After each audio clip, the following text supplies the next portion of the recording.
Quel genre de combattant peut forcer toute une industrie à changer ses règles ?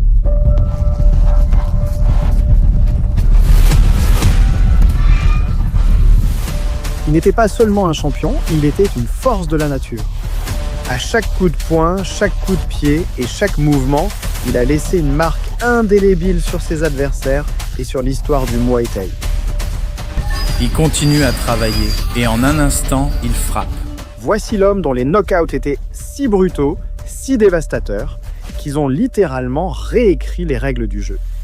Parti de début modeste dans un petit village thaïlandais pour devenir une légende internationale, cette vidéo vous fera revivre les combats les plus épiques de Buakaw, ses controverses et son héritage en tant que roi du knockout. Préparez-vous pour une histoire de sacrifice, de trahison et de gloire qui a redéfini l'art des 8 membres.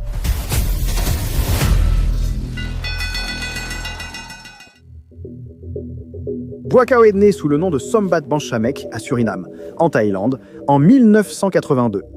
Élevé dans la pauvreté, il a débuté le Muay Thai à 8 ans pour aider à subvenir aux besoins familiaux. Son talent était évident dès le début et à 12 ans, il a quitté la maison pour rejoindre la modeste salle Pramuk à Bangkok.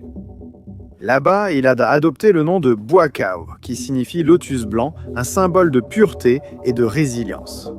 Au cours de ses premières années en Muay Thai, Buakaw a enchaîné les victoires dans les stades locaux et nationaux, affrontant des combattants qui le surpassaient souvent en expérience et en force.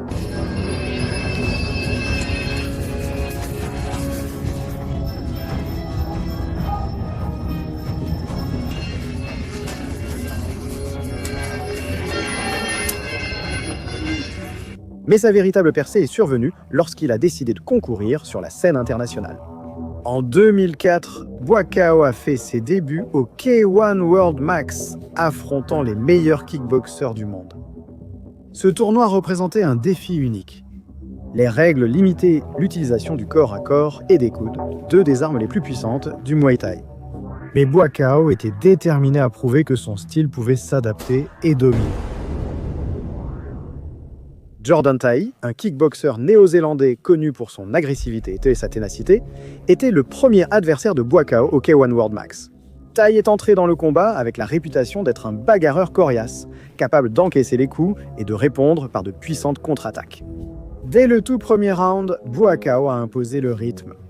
Ses low kicks ont commencé à user les jambes de Tai, tandis que Tai tentait de répliquer avec des combinaisons de boxe.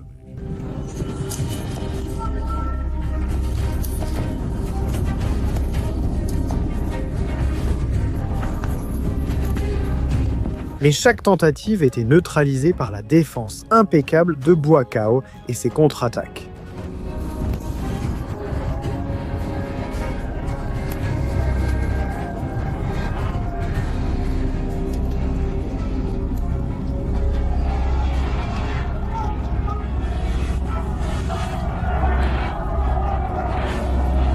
À la fin du combat, Tai pouvait à peine rester debout, et Buakaw a remporté une victoire dominante, passant au tour suivant.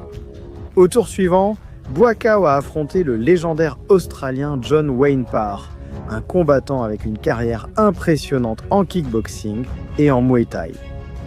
Parr était connu pour sa robustesse et sa capacité à rester debout et à échanger des coups sans jamais reculer.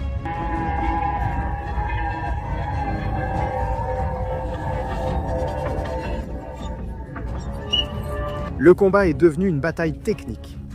Parr a essayé de garder le combat rapproché en utilisant des combinaisons de coups de poing rapides, mais Buakaw a répondu avec des genoux dans le clinch et des low kicks qui ont réduit la mobilité de l'Australien.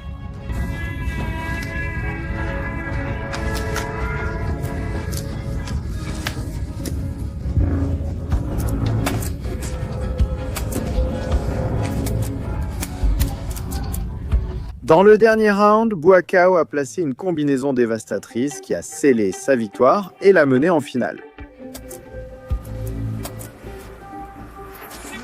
Buakaw devait ensuite affronter Takayuki Kohiru Imaki, un combattant japonais connu pour sa précision et son agressivité.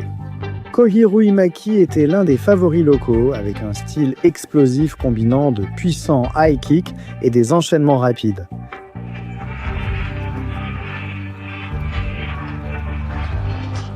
Le combat a commencé avec Koiru Imaki, essayant d'imposer le rythme, lançant des combinaisons au corps et visant des high kicks.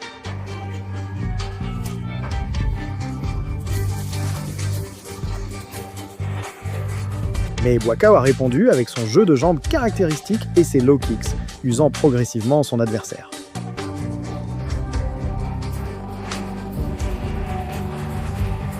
Buakaw a placé une série de coups de genoux qui ont mis Takayuki au sol à plusieurs reprises.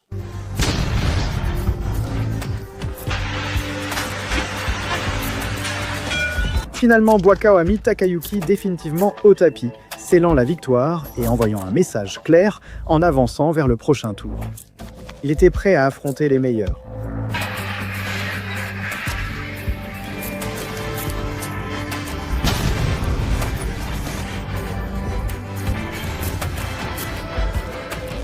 Buakaw était attendu en finale par Masato, le héros local et champion en titre.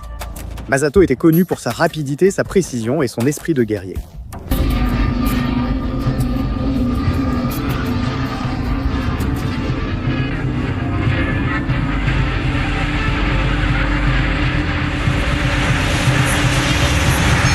Il était le favori du public au Japon et beaucoup s'attendaient à ce qu'il conserve son titre. Le combat a commencé avec Masato essayant de contrôler le rythme avec des combinaisons rapides, mais Buakaw l'a démantelé avec son célèbre corps à corps et ses low kicks implacables.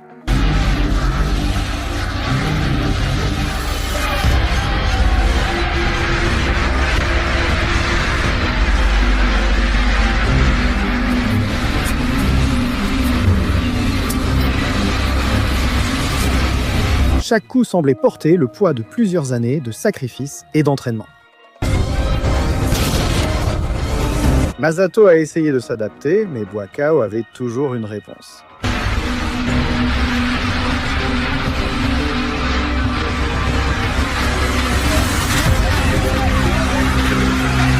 À la fin du combat, Masato était visiblement épuisé et Buakaw a été couronné champion par décision unanime. Cette victoire a marqué le début de sa domination dans K1. Au cours des années suivantes, Buakaw a continué à remporter des tournois et à dominer tous ses rivaux, infligeant des knockouts spectaculaires au passage.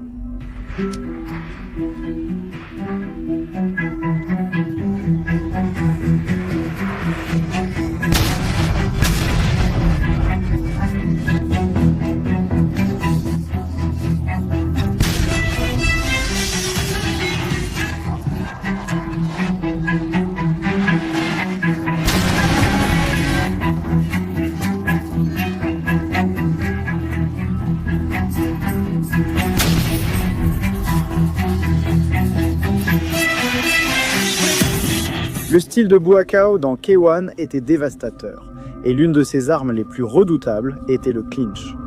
Dans le Muay Thai traditionnel, le clinch est une technique essentielle qui permet à un combattant de contrôler son adversaire et d'asséner des coups de genoux au corps ou à la tête. Buakaw utilisait cet outil avec maîtrise, obtenant plusieurs knockouts depuis cette position. Toutefois, sa suprématie a incité les organisateurs du K1 à modifier le règlement. Pour équilibrer les chances, ils ont décidé de limiter le temps autorisé dans le clinch et d'interdire les coups de genoux consécutifs. Cette décision a été perçue par beaucoup comme une mesure directe contre Buakaw.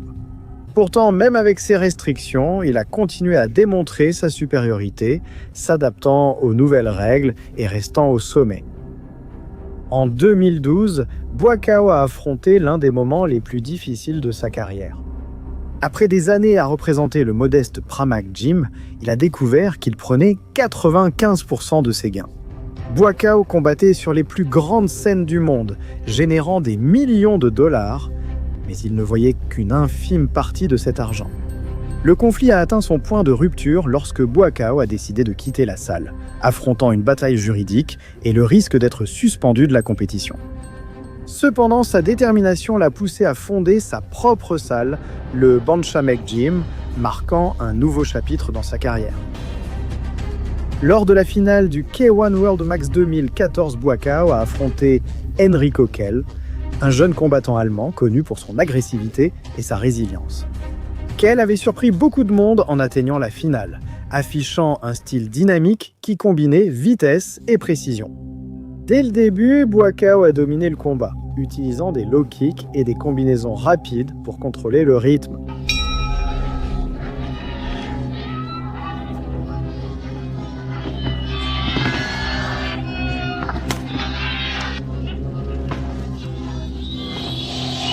Cale a essayé de répliquer avec des attaques au corps, mais la défense de Buakaw était impénétrable.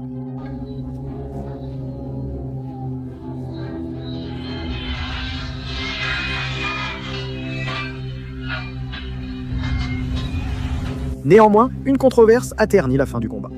Après les rounds réglementaires, Buakaw a quitté le ring, invoquant des irrégularités dans les règles et l'arbitrage. Cela a donné la victoire à Cale par décision technique, mais le public comme les experts étaient d'accord. Buakaw avait été le véritable vainqueur. En 2015, Buakaw a affronté Yilong, connu sous le nom de moine Shaolin. Yilong était célèbre pour son style unique et sa capacité à encaisser des coups dévastateurs, ce qui faisait de lui le favori des fans.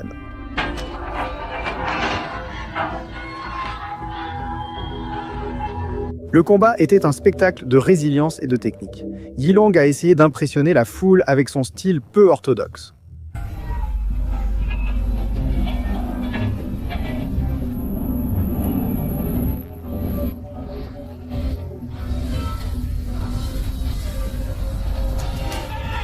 Mais Buakaw est resté concentré, punissant son adversaire avec des low kicks et des combinaisons au corps.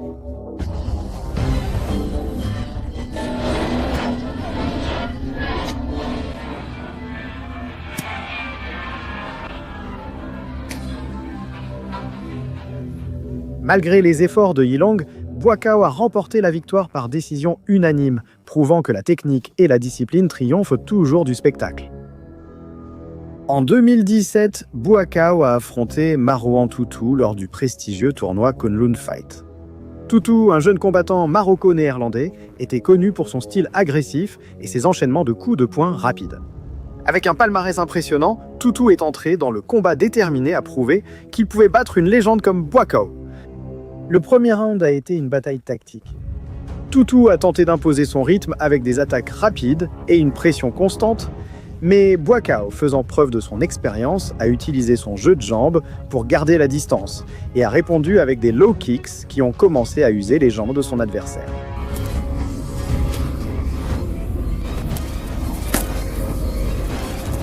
Au deuxième round, Buakaw a décidé de mettre fin au combat.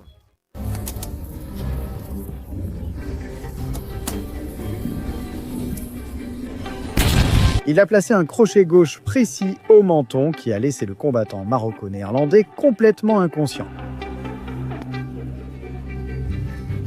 C'était un knockout net et spectaculaire, démontrant une fois de plus la précision et la puissance de Buakaw.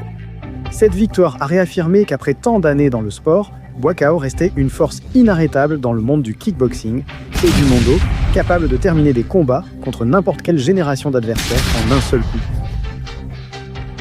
Lors de l'un de ses combats les plus récents, Buakaw a affronté Kota Miura, un jeune combattant japonais et fils de la légende du football Kazuyoshi Miura.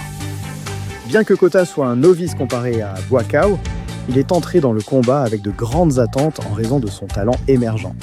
Buakaw, avec plus de 20 ans d'expérience, a montré pourquoi il reste une légende.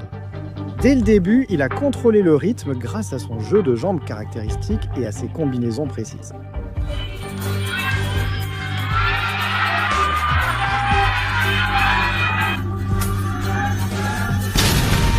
Kota a fait preuve de courage, mais l'expérience et la technique de Buakaw étaient écrasantes.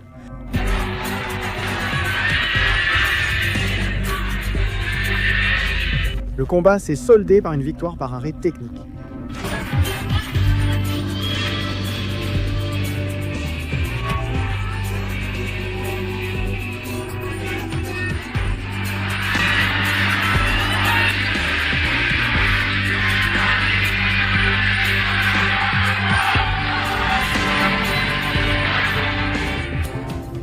En 2024, les fans de Muay Thai ont assisté à un affrontement historique entre deux légendes, Buakaw et Saenchai.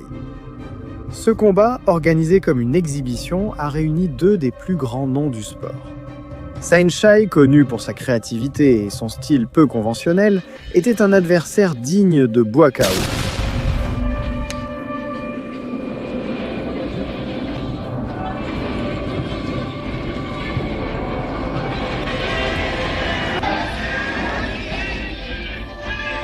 Les deux combattants ont offert un spectacle inoubliable. Buakaw a démontré sa domination physique avec des combinaisons puissantes et un contrôle du clinch, tandis que Saenchai a ébloui par son jeu de jambes et ses techniques inattendues.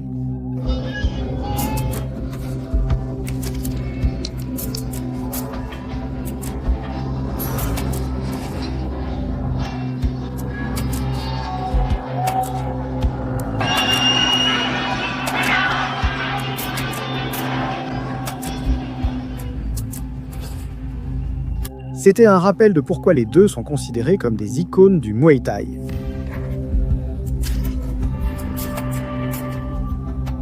Le 21 décembre 2024, au légendaire stade Rajadamnern, Buakaw Banchamek a affronté Han Wenbao lors du 80e anniversaire de la Rajadamnern World Series. Han Wenbao, un kickboxer chinois de renom avec un palmarès impressionnant, s'était imposé comme une menace sur la scène internationale, connu pour son agressivité et sa technique raffinée. Dès le début, Buakaw a fait preuve d'expérience et d'adaptabilité en tant que vétéran.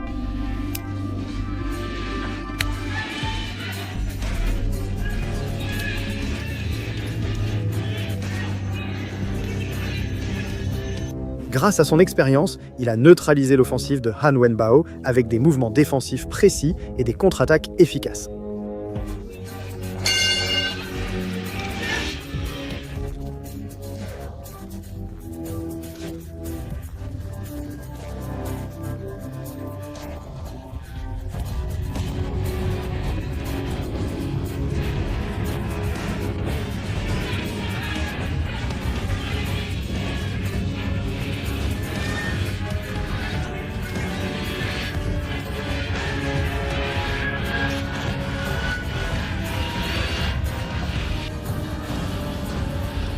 Malgré la jeunesse et l'élan de Han, Buakaw a gardé le contrôle du ring, plaçant des combinaisons qui mettaient en valeur sa supériorité tactique.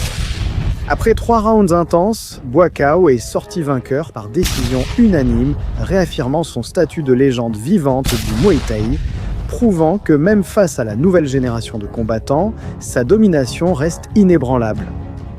Tout au long de sa carrière, Buakaw Banchamek a affronté et surmonté les adversaires les plus redoutables, s'adaptant aux évolutions du sport et défiant les attentes à chaque combat. Ses récentes victoires contre des combattants d'élite montrent que sa passion et son dévouement pour le Muay Thai restent aussi forts que jamais. L'histoire de Buakaw est une épopée de persévérance, de talent et d'un esprit indomptable. Chaque combat est un chapitre qui inspire aussi bien les fans que les futurs combattants, nous rappelant que la grandeur se forge par le travail acharné, la résilience et une volonté inébranlable de triompher. Alors que Buakaw poursuit son parcours dans le monde du Muay Thai, nous, en tant que spectateurs, attendons avec impatience les prochains chapitres de sa carrière légendaire, sachant que chaque combat sera une nouvelle occasion d'admirer la grandeur à son apogée.